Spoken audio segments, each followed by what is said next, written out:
Today on the show, we discuss a name we haven't heard in a long time.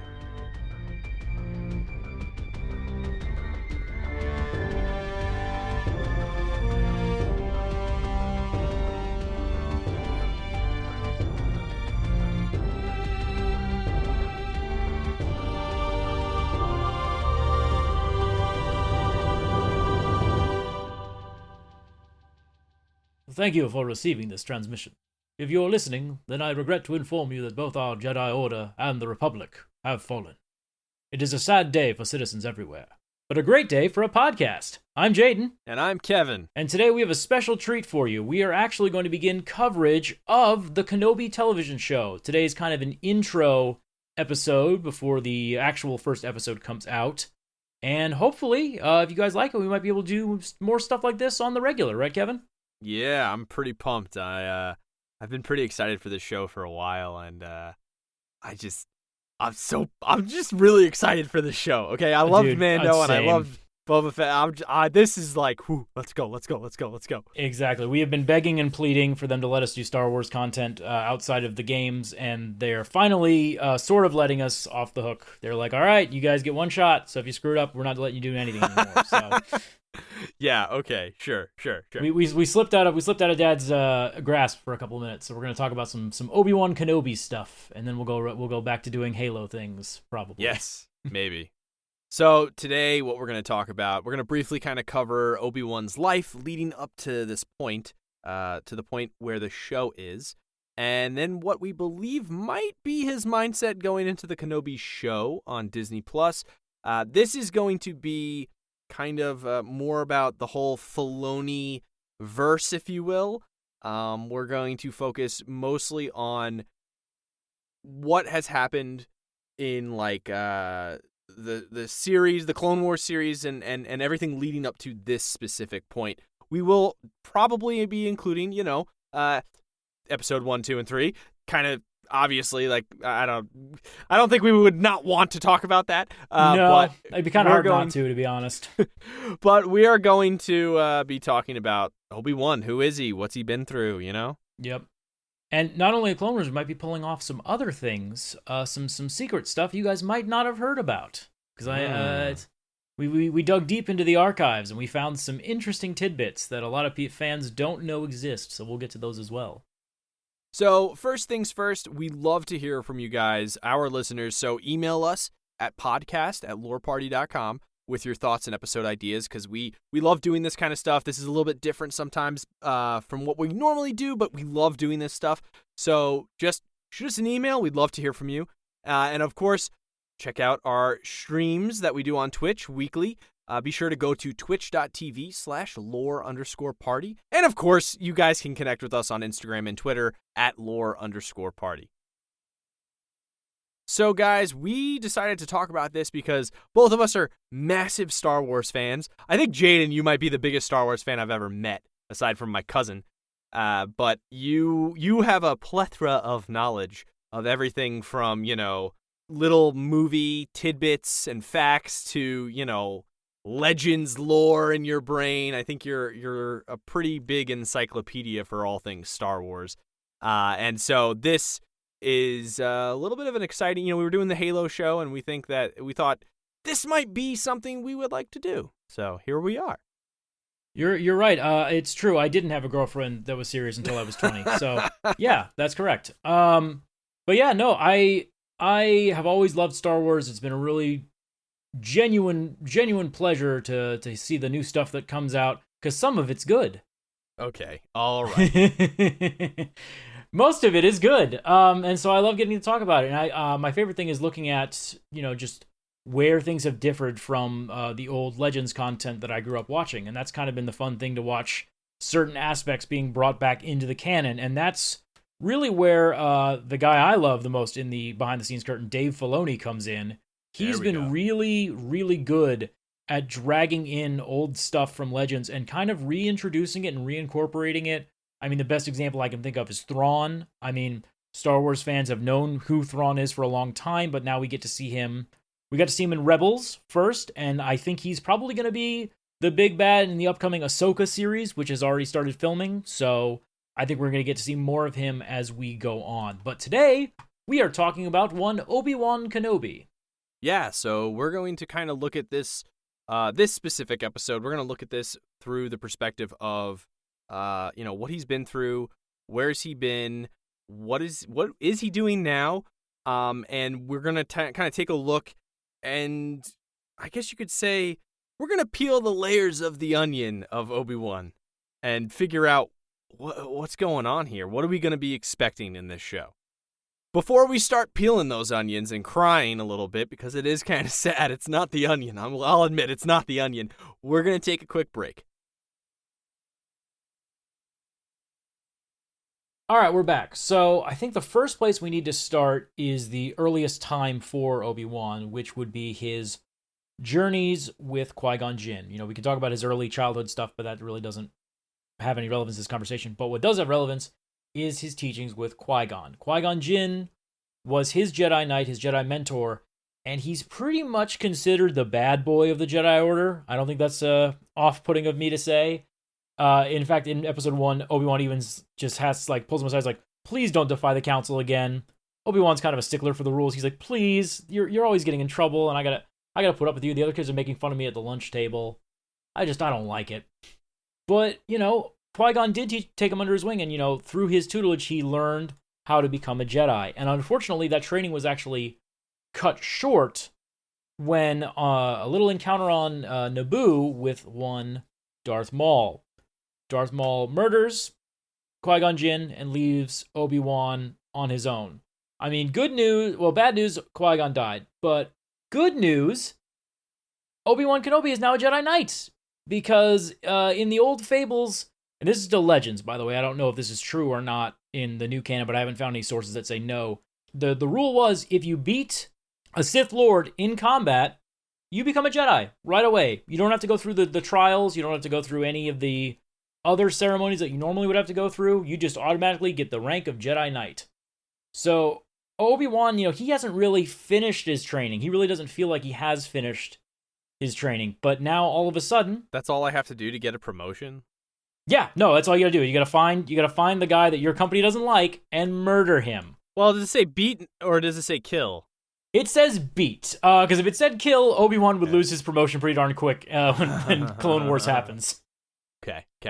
So here's Obi-Wan Kenobi. He's become a new Jedi Knight on the scene, and if that wasn't enough, with his dying breath, Qui-Gon Jinn asks him to train this little farm boy that they found on the deserts of Tatooine named Anakin Skywalker.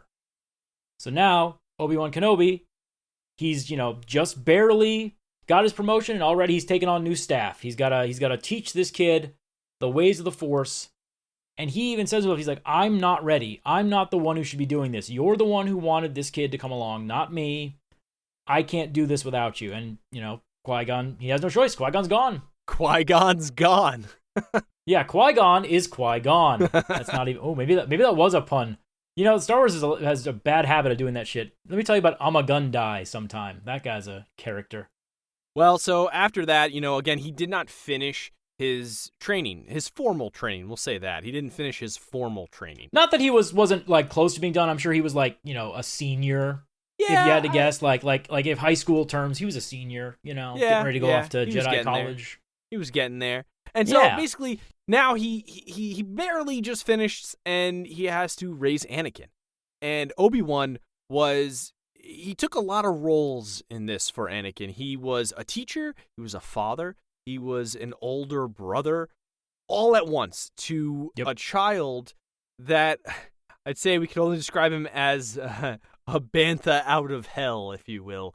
The kid's always rushing into danger head first. The kid just wants to go fight. I mean, Anakin's fought his whole life. He was a child slave on a desert planet, and he had to fight for survival. Even if maybe it looked somewhat cushiony from what we saw, it really wasn't. Yeah, they really tried to sell the gentle slave thing with Watto, and that never really sat well with me. It was like, oh yeah, he was a slave, but he was a slave owner, but he was a cool slave owner. I was like, I don't like that though. What?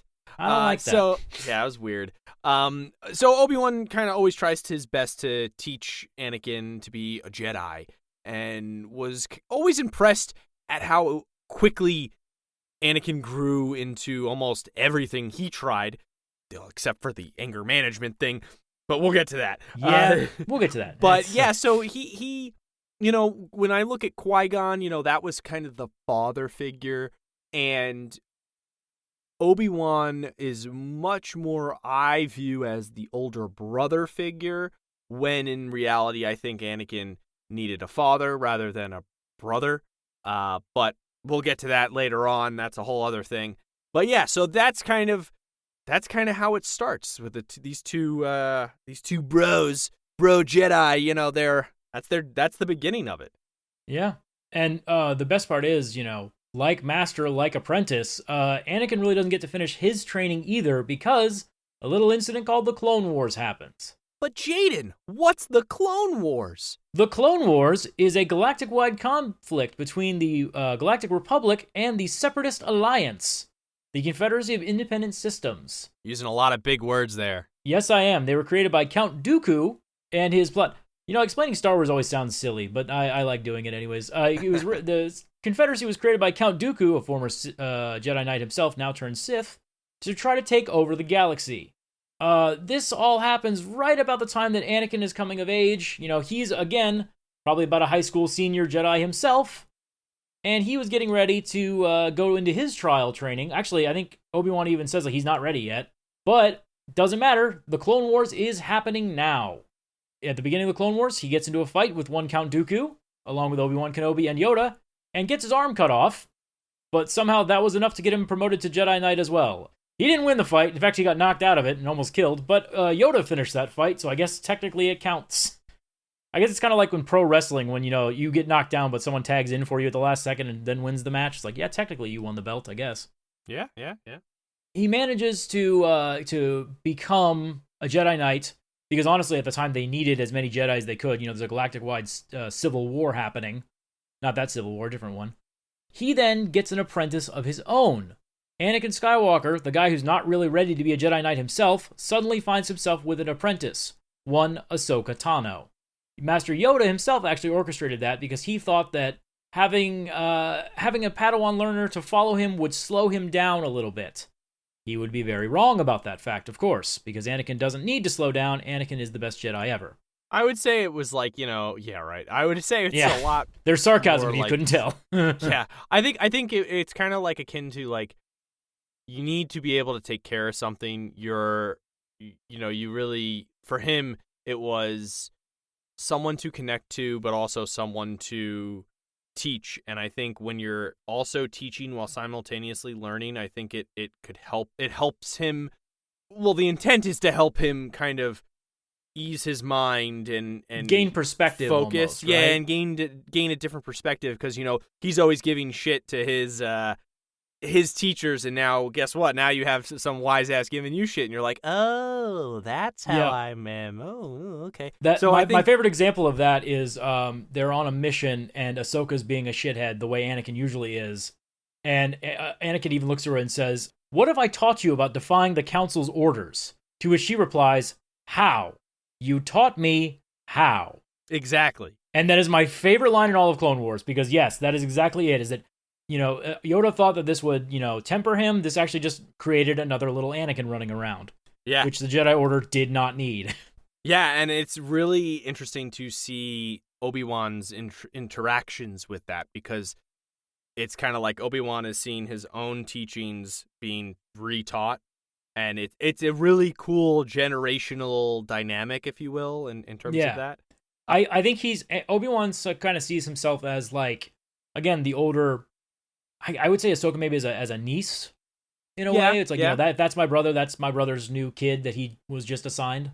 As if life wasn't busy enough for these guys, Anakin then gets married right under Obi-Wan's nose.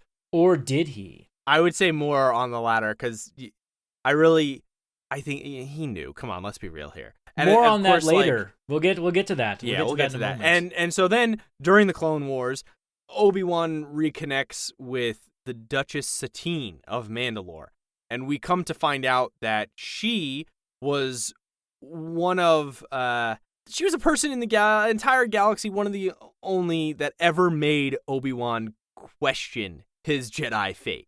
he was studying under Qui-Gon, who was very much, not really by the books, and he was always by the books. But this is the one person that made Obi-Wan go, well, maybe I don't want to do this. Yep. In fact, one of my favorite lines for Obi-Wan in the whole show is she confronts him about it during one of their engagements, and he even says to her, "If you had said the word, I would have left the Jedi Order," which creates an incredible foil between Anakin and Obi-Wan. They both had great loves, but one chose faith over love, which might be why Obi-Wan is so casual about Anakin's relationship with Padme. Hey, sure, let those horny teenagers go off on missions together. I kept it in my pants, so he should too. Yeah. I guess he was hoping that, I think maybe he was hoping that Obi-Wan would, or that Anakin would realize, his duty as a Jedi before the way he felt about Padme. Like, maybe he just thought that he would come to that conclusion on his own. There would be no need for him to remind him. Sure. But we don't, but again, we're going to get to that in a little bit.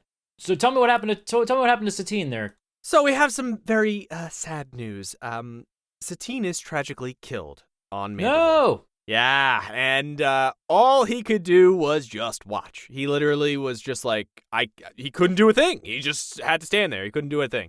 But he still did not seek revenge.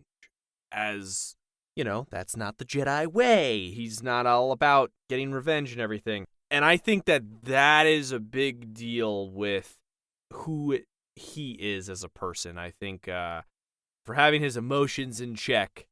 Her death definitely affected him, but I think instead of succumbing to revenge and succumbing to the darkness, he fell back on his Jedi training, reminding himself that is not what a Jedi would do in this scenario. He's like, I will fall back, I will regroup, and because in this whole scenario, he's not even supposed to be there. Yeah. So he's like, okay, I've got to do what is right by the Jedi Order. I have to fall back and get orders before I can do anything else.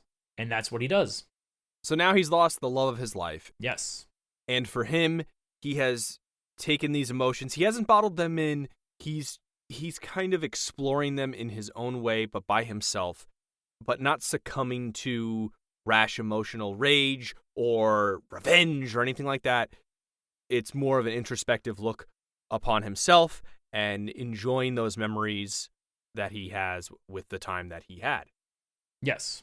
And now, towards the end of the war, events are kind of set in motion that led to Ahsoka leaving the Jedi Order behind. Which, that's the nice way of saying it. She was basically, it's like when you bust up a party and you're asked to leave. She was basically like, they were like, you can go, and she was like, they basically didn't help. They didn't do her any favors. They kind of pushed her out the door. It kind of feels like, we're gonna have to let you go. I quit, like one of those kinds of things. Yep. But this leads to Anakin being devastated and kind of isolates him. So you have these two brothers, if you will. They're both going through some pretty heavy shit, and one of them is not really talking about it and sharing too much info, and the other one is overly sharing and screaming literally into the sky. Yep. And so Obi-Wan is also dealing with his duties on the council, and they didn't give Anakin the support he needed. And that includes Obi-Wan not giving Anakin the support he needed. No. Obi-Wan very much, this is one of his great failings, is that he doesn't allow himself to give in to the emotions that a normal person would have. He goes, It sucks what happened, but I am a Jedi person. And honestly, I think that's the big failing with him, is that he doesn't see Anakin as a person. He sees Anakin as a Jedi, not a Jedi, the Jedi. This is the chosen one. He should be able to handle something like his Padawan, failing and leaving the Order, because that's what the chosen one should be able to do.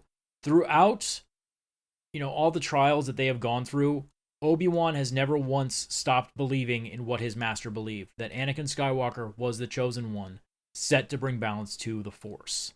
They see him as a prophecy over a person. Yes, exactly. And even Obi-Wan fails, he fails at recognizing that Anakin might have some issues that need to be sorted out before he can actually fulfill this prophecy. So now we have Anakin, his fall, and everything that happens with them fighting each other and basically breaking up the bromance. You could say he was fired from that bromance. Oh, you know, because he falls into a pit of lava with his legs fucking cut off. Burn! And left screaming on the side of a fucking mountain. Yeah, it's kind of, it all of a sudden just gets really gruesome pretty quick. That's my favorite thing, is that everyone always, you know, there's always that excuse, oh, Star Wars is a kid's show. And I'm like, have you seen the show? Or have you seen the movies? He not only loses Anakin, too, he also loses kind of like a sister, if you will, you know, because then Padme dies, Anakin loses the love of his life now. So all of a sudden, we see him at the end of episode 3 on Tatooine. He's going to watch good old Luke. Yeah, he's decided that the way that he will redeem himself is to watch over his former best friend's child as he grows, and hopefully can prevent him from falling the way that his father did. So that's the journey so far. That's the journey so far. But we talked about adding in some special stuff to this episode. You know, that's stuff you guys have all heard. But we want to talk about the stuff that you might not have heard about. One of the things that I love about Dave Filoni is that he loves to bring back old material. You know, be it cut storylines or characters or even things from the Legends canon. I actually found something that I think would be a fantastic addition to the Kenobi television show. During the production of the Clone Wars, there were many episodes that were actually cut from the final production. For those of you that don't know, Clone Wars was canceled and then rebooted about 3 times. It's the Family Guy of Star Wars. And Dave Filoni, he has a very heavy influence. If you think he has a heavy influence right now, he had about the same heavy influence on Clone Wars. Yes, he was the director of Clone Wars. He was one of the head writers, and he was also the head writer for Rebels. He's one of the producers for Mandalorian. He's one of the producers for Boba Fett. And he is also one of the producers for Kenobi. So that is why I think that this would be a relevant thing to bring in. What we're about to play for you is actually cut audio from an unfinished episode of The Clone Wars. And you can find this out on the internet. I believe the title, if you want to look for it, it's Obi-Wan and Anakin Talk About Ahsoka's Decision. Hashtag Clone Wars Saved is what you can find it under. Now, this is audio from an excerpt. I'll set the scene for you because it's a little long.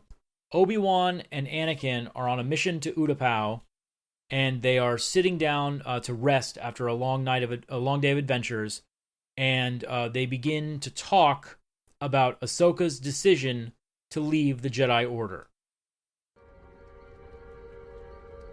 You can't take responsibility for Ahsoka's decision, Anakin. How would you feel if I turned into a major disappointment? It's not the same. It's precisely the same. You took me under your wing and practically raised me.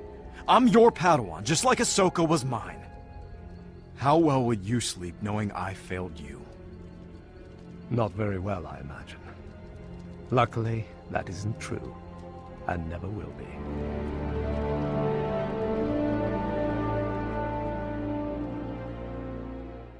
That is probably the thing that I would have loved to have seen in Clone Wars the most. I think that interaction right there sets the stage for episode 3. Just that line of just, how would you feel if I turned out to be a major disappointment?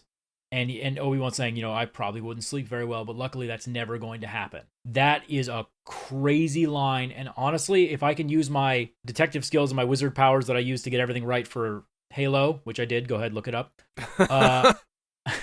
I think that this, if knowing Dave Filoni and knowing his track record, this would be a fantastic way to intro the Kenobi show. Like, people are talking about, like, when are we going to see Hayden Christensen back as Anakin? Honestly, I think right off the bat, with this scene being reintroduced as the opening for Kenobi, can you imagine, like, a young Kenobi laying down and saying to Anakin, you know, I probably wouldn't sleep very well if you turned evil, but luckily that's never going to happen. And then boom, it cuts to 5 years later, and his eyes are wide open. He's laying on the ground, contemplating the fact that he said those very words to his apprentice, who is now lost to him forever. I think that would just be amazing. Oh yeah, totally. From this, we can see that Obi-Wan never really believed that Anakin could ever fall, like at all. And No. his greatest failure, Obi-Wan, his greatest failure as a Jedi was not recognizing the fact that his Padawan had flaws. That's the thing. He didn't recognize that all Jedi have flaws. Why do you think Jedi, it's always like, oh, another Jedi fell to the Sith. Like, it's in the history of the Jedi. So for him to just think like he had blinders on. He did not see any flaws in Anakin. He was like, oh, that's just Anakin. Like, come on. That's just how he operates. That's just him. He was just so blinded by this prophecy bullshit. Part of it shows that he wasn't it's a very good example that shows that he was not as attentive to his, I don't even want to say Padawan, to his friend. You know, that's just what it was. He was not attentive to his friend's, needs, wants, understandings. Like, of course, Jedi aren't really supposed to have too many wants. Like, that's like, I want a lightsaber. Like, yeah, sure, I get that. But, like, he's not really recognizing Anakin the person. It's Anakin the chosen one. Well, and the question, too, is we don't know how blind Obi-Wan was to Anakin's, desires. Because there's, again, Dave Filoni loves to break our hearts. There is a little hint that Obi-Wan might have known what was going on with Anakin and Padme, very specifically in Season 7, Episode 2 of The Clone Wars. Obi-Wan is walking around the base trying to find Anakin. Meanwhile, Anakin is actually having a secret video conversation with Padme back on Coruscant. In the middle of the war, he's still trying to talk to his wife because, they are married at this point, but no one in the galaxy knows that. Anakin comes out of the room after the conversation's over, and he's like, oh, yeah, don't worry, Rex, I fixed your helmet. Okay, Obi-Wan, let's go. Doing his normal dismissive attitude towards Obi-Wan, and then Obi-Wan just fires back, I hope you at least told Padme I said hello. It's like, what? I don't know if that was your reaction, but I was just like, oh my god. Like, we were this close to having everything out in the open. Everything out in the open. I don't remember what the show was, but I hear that soundbite of it. It's just like, what? Yeah, what? Well, that's the thing. They do everything together. They're close. Again, they're like brothers. So I don't think it's easy for them to hide things from each other. As much as Anakin thought he was hiding. But that shows what's sad about it too, is if they are so bad at hiding things from each other, why can't Obi-Wan take the time to care, if that makes sense? Like, if you know so much and you're that close with that person, and then as soon as something starts getting difficult for that person or something getting weird, it's you're like, oh man, that sucks. Yeah. Like that's kind of how it feels when all these terrible things happen with Anakin. Obi-Wan just doesn't really recognize it. The reason that he acts like that is because he is a Jedi Knight. And he assumes that Anakin is also, in his Jedi training, where it's like, yeah, that stuff sucks, but we have bigger issues in the greater galaxy and within our order itself. We need to focus on getting that stuff. And there's the Jedi flaw right there. Yes, exactly. Now I sound like Adam Driver. Exactly. Well, and speaking of cut content, that we talked about stuff earlier, but speaking of cut content, we actually also found some cut dialogue from Episode 3. Now, there's no footage of this, but this is a cut version of the script for Episode 3, Revenge of the Sith. And it is Obi-Wan Kenobi. In the movie, Obi-Wan Kenobi, he goes and confronts Padme to try to figure out where Anakin has gone post Order 66. And he has no lead, so he decides to go to Padme to see if she maybe knows. And that is where we get a line that I think really would have changed the dynamic of just the nature of Obi-Wan. It makes him seem a little bit more human, but I don't know if I think there was a reason it was cut. So I'm going to read it to you now, and hopefully you guys can, by the end of it, you can make your own opinion. But it goes this way. Obi-Wan goes to Padme and says, I am not blind, Padme, although I have tried to be, for Anakin's sake, and for yours. Anakin has loved you since the day you met. in that horrible junk shop on Tatooine. He's never tried to hide it, though we do not speak of it. We pretend that I don't know. And I was happy to, because it made him happy. You made him happy, when nothing else ever truly could. I don't know about you, but I would have loved to have seen that dialogue be delivered on screen. I have a feeling I've heard that, like, actual dialogue, though. Like, what, you sure it wasn't like a deleted scene or something?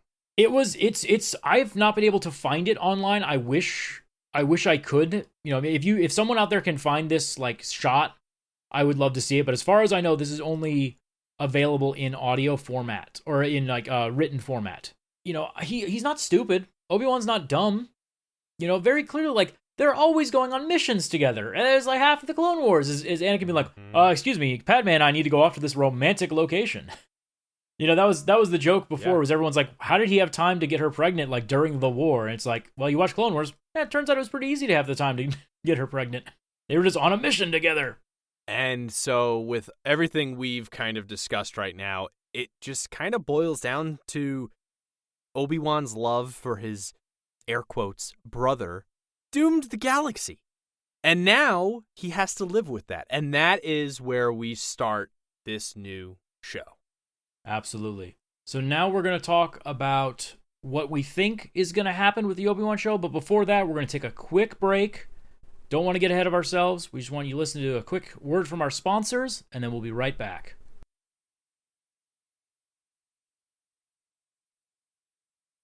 All right, guys, we're back. And now we are going to be talking about Kenobi the show. Not Kenobi the man, Kenobi the show.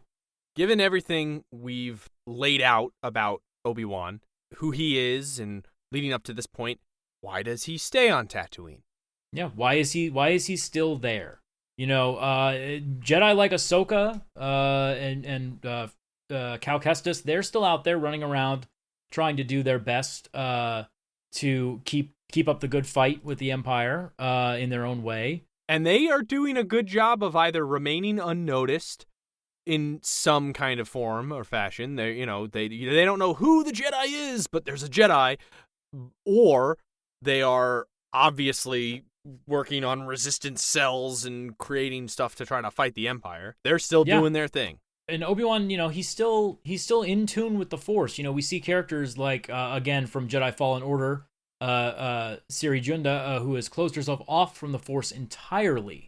Which leads me to believe that Obi-Wan Kenobi, he is still on Tatooine for two simple reasons. One, and this is the boring one, Yoda ordered him to do so.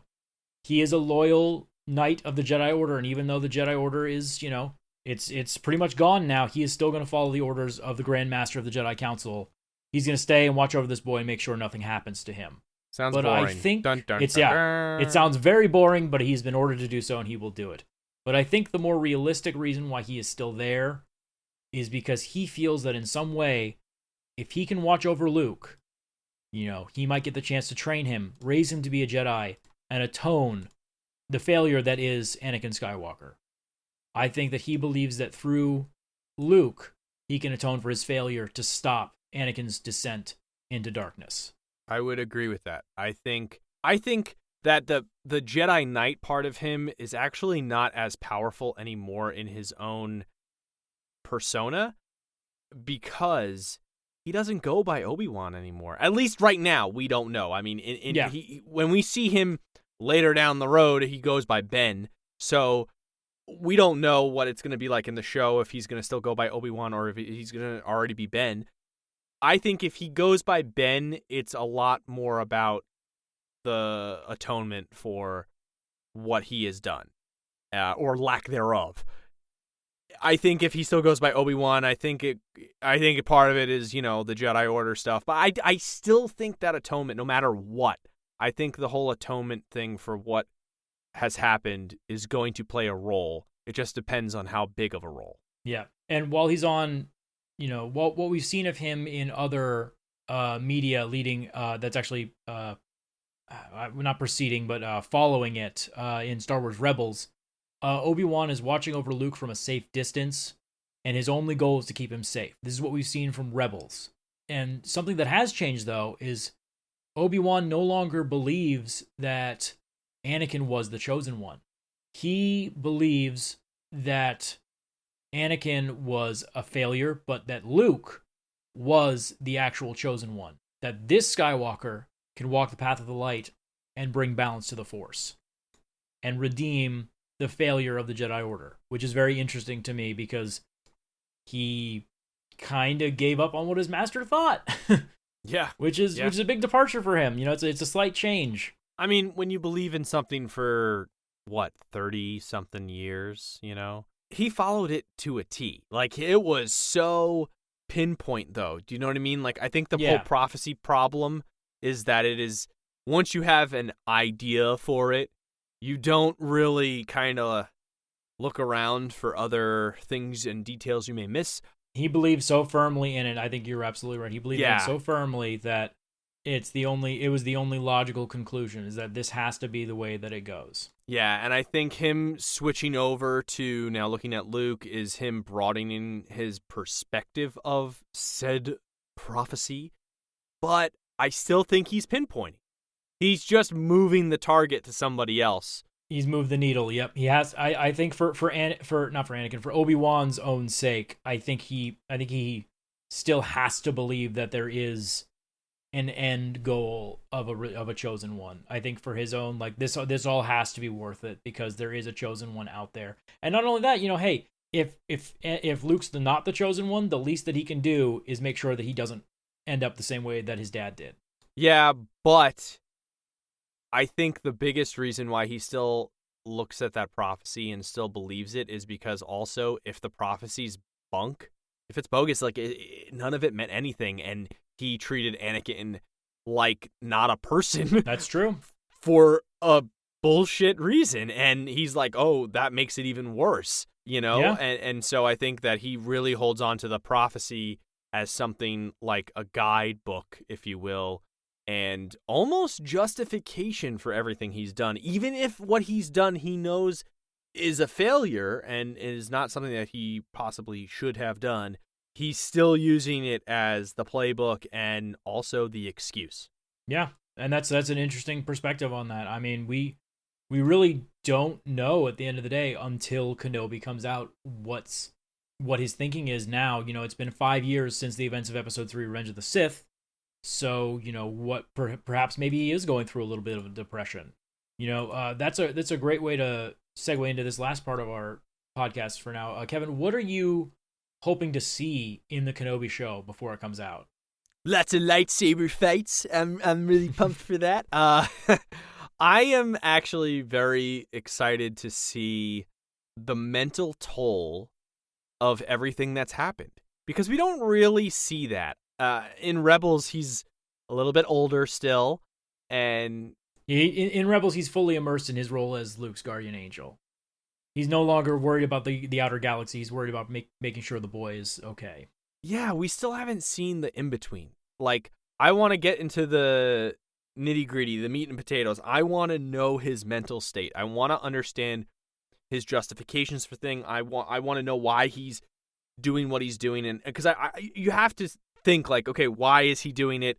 It's gotta have to be explained. Like, I want that. I want to know why he's there. Like, what is does he regret it? Does he think about these people every day? Does it haunt him? How does thinking about all this terrible negative things, like these negative thoughts, this negative energy, he still gets his hope. He still keeps his hope. And if you think about it, like, the whole A New Hope is Luke is Obi-Wan's new hope. Do you know what I mean? Yes. Like, it's different than just it takes that context even of the title of a movie and completely flips it around. I want to know what his journey is, just kind of being the hermit. Obviously, he's not going to just be sitting there every day in a cave just with, like, a camera drone just watching Luke all day. If that's part of it and that's like a major aspect, I will say I will be a tad disappointed, because that's lame. Well, from what we get from the trailer, I think you're going to be okay. From the trailer, it seems like he might be leaving Tatooine a little bit, which, I know a lot of people are actually really upset about that. And I'm like, no, it's different. It's different for sure, but it's fine. I mean, it makes sense why he would leave at some point. I will say this, there should be a compelling reason for him to leave. And I think that's what people are. are looking for, and I think that is probably going to be something that we learn right away. Honestly, I mean, you hit the nail on the head. I'd love to see him dealing with, only 5 years after his big loss, like how he's doing. But I mean, also, I kind of want to see. I'd love to see. This is gonna sound so dumb, but I really want to see him fight with a blaster. I keep seeing trailer shots of him shooting a blaster. I love to see him with such an uncivilized weapon. He was always talking shit. He was always talking shit about that blaster. But I love the idea that him using it because he's still trying to stay undercover. There's a great scene in Rebels in the first episode of Rebels when Kanan Jarrus ignites his lightsaber and all the stormtroopers are like, "It's a Jedi," and then immediately sets off a shitstorm. Yeah. And same with Cal Kestis. He pulls out his lightsaber. Now he's being hunted. So I love the idea that like the galaxy has this awesome anti-Jedi defense web already set up. So it's like that's not even an option. Like Obi-Wan's like, listen, those are just the normal guys. Like if God forbid they find out that I'm still alive, they're coming for me. I happen to. I'm the one who put their boss into a giant vat of lava. He's still a little mad about that. I would say I'm also really excited to see Inquisitor stuff. Like, I think live-action Inquisitor is going to be awesome. The Cal Kestis stuff, if you guys have heard the episode, like, I gush over that game. I thought it was so well done, and I think seeing the whole hunt for the remaining Jedi it excites me. To see these like once super powerful and respected Jedi Knights on the run and doing everything they can, like using a blaster to survive. Like that's super cool. Yeah. I also want to see Cal Kestis. I'm not gonna lie, I really do want to see that. I think it'd be cool. But also I think having flashbacks, not just seeing, Darth Vader. I think seeing flashbacks of the two of them during the Clone Wars. If they can pull that off, that's gonna be so cool. Like, just again, we're gushing here. We are absolutely gushing and guessing at the same time. But that's the thing. Like, there's so much that they can do with this show. There's so much story. If they do a flashback to Clone Wars and I get to see Tenmitsu Morrison as one of many clone troopers like Rex or Cody or both, oh my god, that'd be so cool. There's been some late set footage of him like in a uniform, so people are speculating we might see him as like a bridge commander. So maybe, or maybe just multiple. It's a great thing about having one guy who looks like who is the face of all the clones, that you can put him in anything you want. And that's the thing I think about Dave Filoni and what he's done is we are gushing here not just about all of the story prior. Like he made so much thickness of the story. We had 3 movies, and he helped bring out so much more just in between those time frames. And with this show, there's so much potential for what they're going to do that I am so excited to see what elements and characters and just story elements in general and just anything. I am just so excited because I know it's going to thicken the soup, if you will. It's really going to make it, I think, more fun. Also, Hondo Ohnaka. Please put Hondo in the show, Dave Filoni, please. That would be lovely. Bring back my angry pirate. I would love that so much. Yeah. It would make sense too. Obi-Wan's only friend. That would be hilarious. But and I will we'll say, see. For final thoughts, do I think it's going to connect to the wider story? Absolutely. I don't know if it's going to directly influence like Mandalorian or any of these other shows, but I definitely think, it will, because like I think Ahsoka's going to be involved. I think in some form or fashion that's going to happen. But I could see it, yeah. I think it's going to be impactful, and we're going to see it, and we're going to love it, hopefully. Well, that about wraps it up. We hope you enjoyed this episode, and if you did, please take a second to rate and review us on Apple Podcasts. It really helps us grow the show. And be sure to connect with us on Twitch, Instagram, and Twitter at lore_party. We will see you next time for more adventures in a galaxy far, far away.